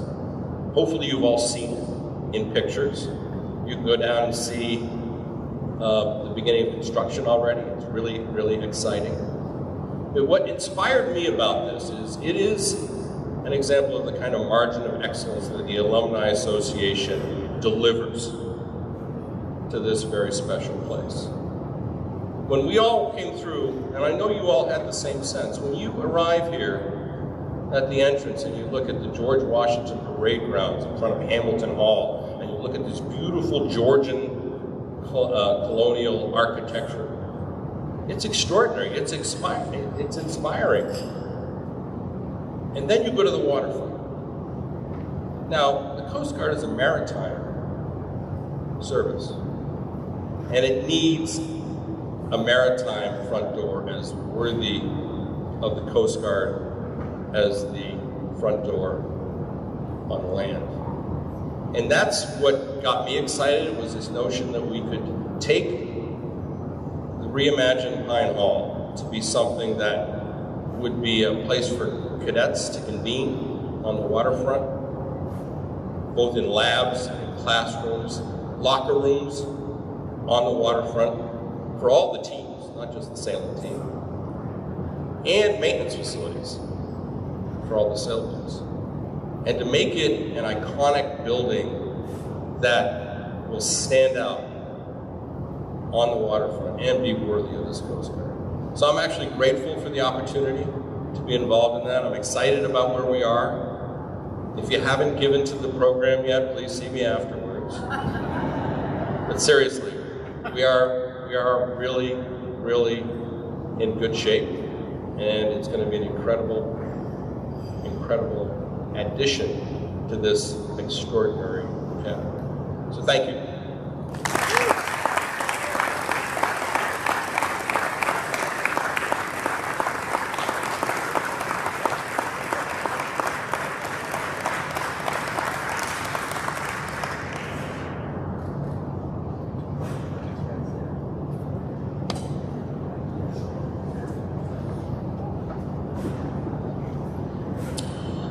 Our last award of the evening is the Distinguished Alumnus Award.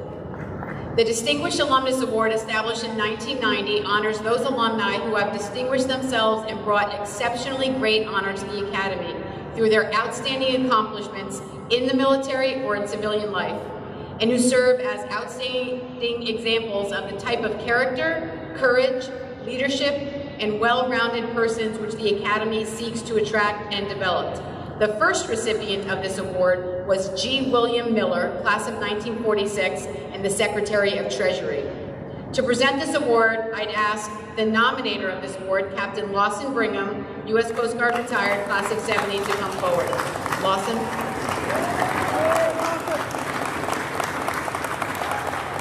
Good evening, everyone.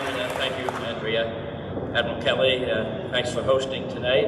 This is I'm a blast, really. Maybe Andrea will be, but thank you for hosting here at the Academy. Thank you, Andrea, and your team for orchestrating a complex dinner in the middle of the pandemic. So thank you very much. Admiral Stowe and Admiral Glenn, thank you for coming. Distinguished guests, of course, distinguished honorees, friends and family, and of course the cadets. Thank you for coming. This is an easy one, but maybe a hard one, because the honoree is a good friend and colleague, fellow Long Islander, so we kind of have a long history together.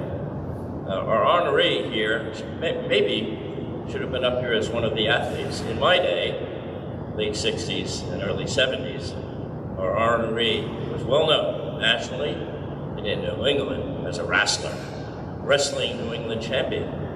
So he's a great athlete.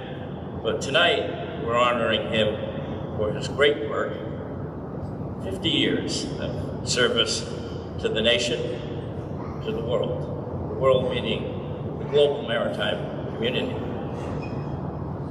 And 30 years as a United States Coast Guard officer, graduate of this place, class of 72, even year, right?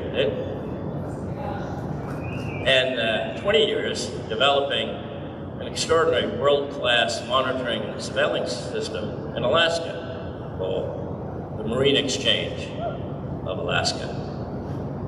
I introduce to you the distinguished alumnus, class of 72, Captain Ed Page, and I would add, distinguished American.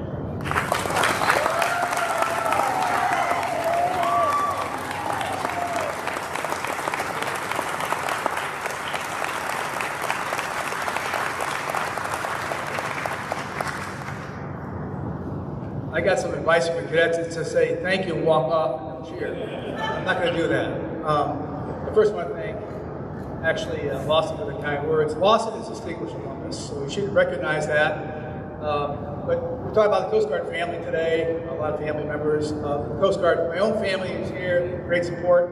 My wife, my daughters in the spirit, my sisters, my brother, and the family members. So, but the Coast Guard family goes way beyond that. The people who put me in for this award were Roger Roof at 65, Lawson 70, Ludwig who was 79 or something like that, and I'm 72. I mean, we bridged the gap all over years.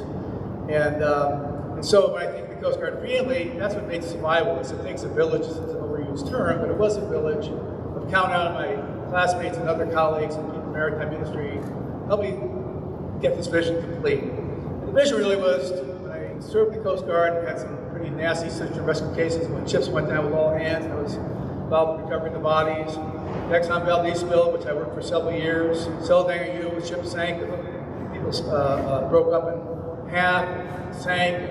Coast Guard sent a helicopter to rescue the crew and crashed in the process, and people they rescued died, but the pilots survived. There's so many instances I was involved with the Coast Guard. I said, if we had better information, we have better results. It's all about having a better understanding. And that's one thing with the Coast Guard, we're somewhat weak at. They're very strong as far as they'll go in. You give them information, they go in a dark and stormy night, and they'll put their lives at risk to go there. But you need to give them good information. If they don't have good information, they'll get to the right place. So I kind of became a little bit obsessed with this idea of maritime domain awareness, which is a term since pretty well established. I was one of the first guys. And at one point, after working Exxon Valdez for a couple of years, I was assigned to be the captain port in Raleigh, Long Beach.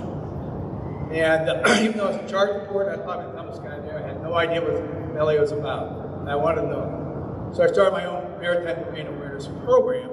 In those simplest terms, it was somewhat unique. And maybe I should just sum it up real quickly by what was covered in the Wall Street Journal. The Wall Street Journal said, article, real quick, one paragraph, new wave, kayak helps Coast Guard patrol the waters. It goes on, it says, Long Beach, California, Coast Guard Captain Ed Page is on patrol with his usual array of equipment, the VHF radio, the monitoring vessel communications, global satellite system, a cellular phone, and a paddle. Captain Page, you see, is cruising the waters in the port here, not in the Coast Guard cutter, but an 18-foot-long aqua blue sea kayak. There's all, by all accounts, as a unique mode of transportation for someone in Captain Page's position. And as the waves begin to pick up and slap against the craft science. He acknowledges that some of his colleagues consider him a bit crazy. And actually, that was my nickname in the academy, is Crazy Ed, actually, so it's very appropriate. It's on my sword, even, for that matter.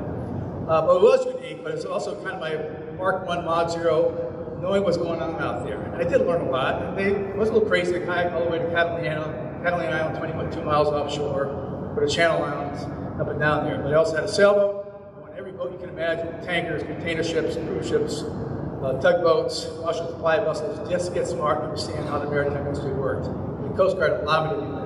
Allowed me to sail with the maritime industry. I've got appreciation of how they operated. The fact that we all needed better information. But beyond the kayak with my Mark 1 eyeball to develop a vessel traffic service in LA Long Beach, public-private partnership with the Marine Exchange, the port, the state, and the Coast Guard. It still in existence today. It was a unique, groundbreaking public-private partnership. We have a 30-mile radar, still in operation, and I want to do that same model up in Alaska, which I served many years, several years in the Coast Guard in Alaska. So my concept was to build a Marine Exchange for Alaska, but not for 30 miles, but the entire Alaska. And that's what I did. Where I looked to for help, retired Coast Guard people.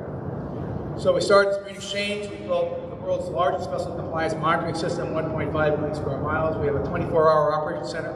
We built marine safety sites at 150 locations around Alaska, in the North Slope and the Aleutian Islands, down southeast, going by helicopters, float planes, by our landing craft, and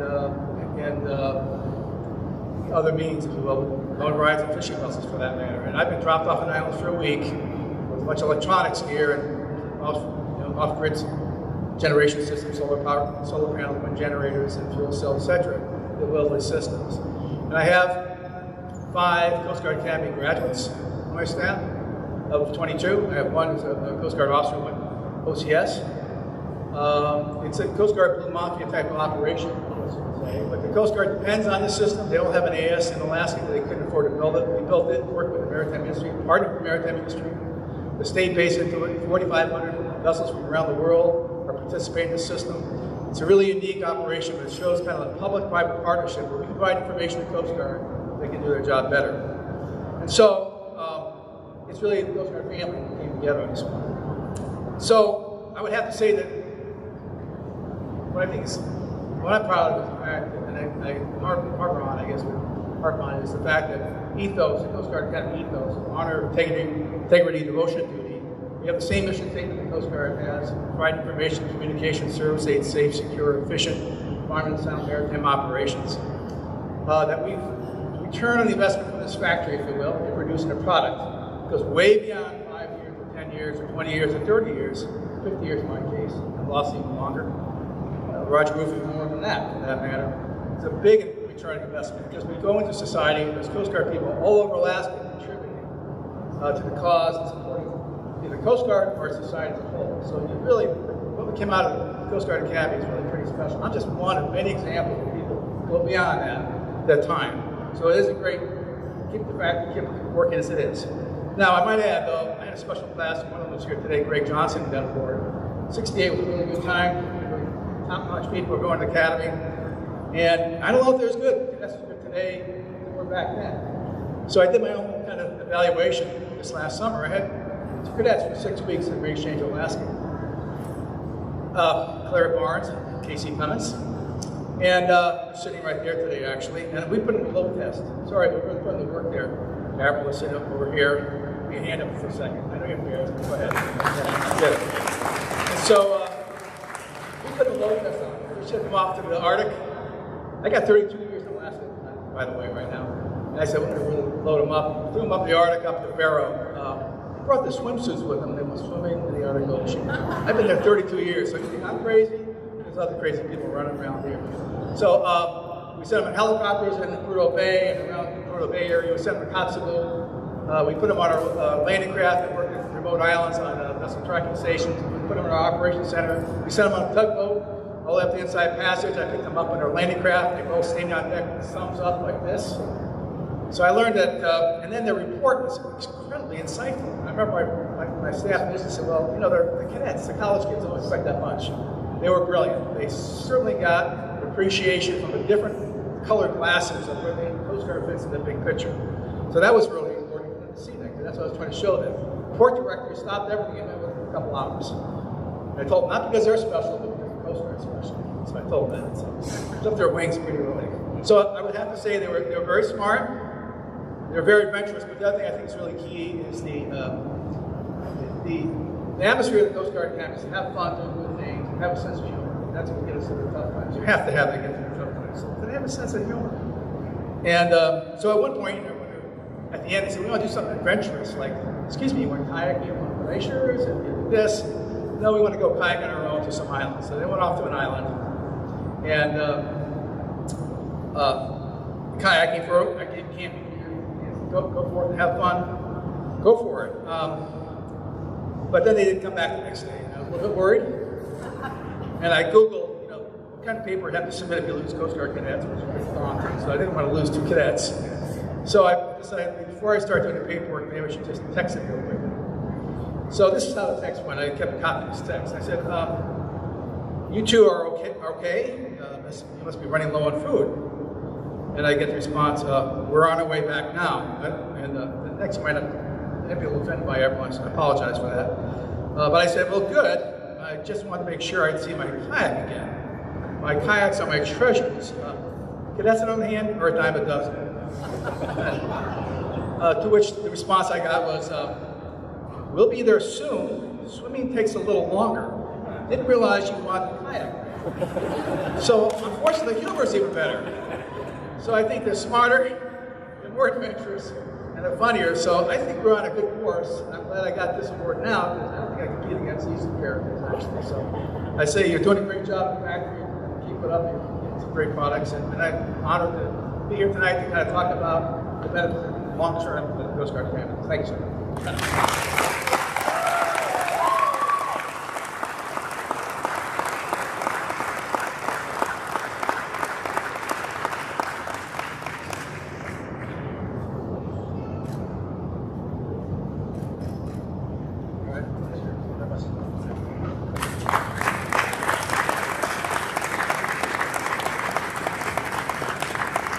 And we're done.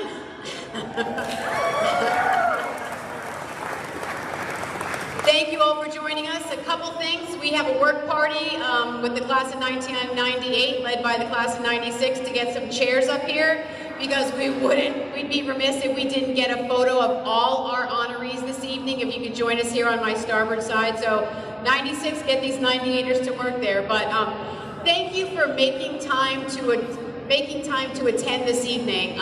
If you're like me, each speech had some little takeaway and some nugget. They were inspirational speeches, and I'm glad to get back on schedule and do this every single year to honor these amazing individuals. So be safe, everyone, and please join me in a last final round of applause for all our honorees.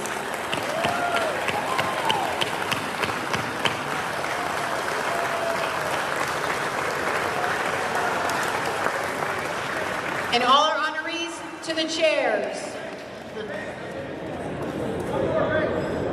One quick picture and then we'll let you get on your way.